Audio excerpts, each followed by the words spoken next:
I read Liza Minnelli's autobiography. If you want a behind the curtain look at some of the stuff that goes on in showbiz and stuff about her life and her parents and her family's life, it's a super interesting read. There were three very striking things in her autobiography, if you like autobiographies, that stood out to me.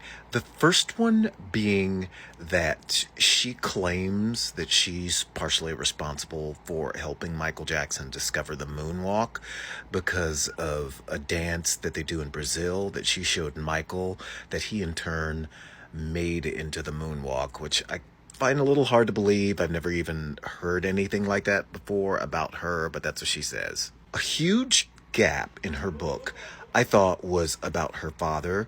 She spoke adoringly about her father and how supportive he was and how much he adored her mother, and of course their adoration of each other resulted in Liza, but Liza never even mentions her father's sexuality, and it is pretty well known that he was gay or at least bisexual.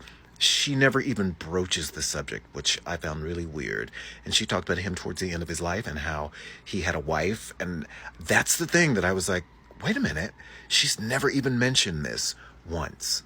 And the final thing was Liza talking about how for the 50th anniversary of Cabaret, which she was in, which Cabaret won Best Picture, and she was awarded the Oscar for Best Leading Actress.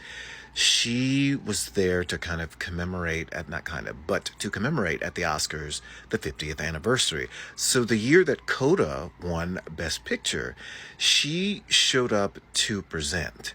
She was pretty up there in age and she was having health issues, but she specifically told them, the organizers of the event, the Oscars, hey, I'm going to sit in a director's chair and I'm going to present. And they had a teleprompter for her, and they also had cards that she could read off of. But when it came time to present, and if you remember that year, she presented with Lady Gaga.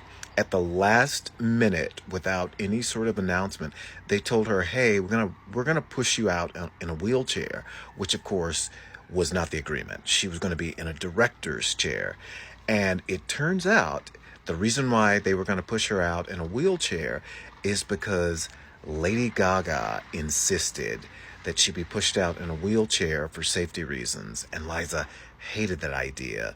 And she was so against that. She didn't want to look frail because she could walk, she could move. She didn't want to be pushed out in a wheelchair, but that's ultimately what happened at Lady Gaga's insistence. And I also didn't know that Liza was also a mentor of, and she called her Stephanie Germanotta. She was a mentor of Lady Gaga's, so she was shocked that Lady Gaga is the one who insisted that she be pushed out in a wheelchair.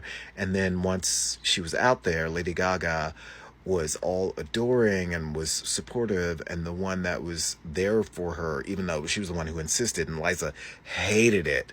So those were the three things that were super interesting to me. If you're on Book Talk and you're reading this and you're considering it, it just came out, I think, in the spring, like maybe March or April, and I recently read it.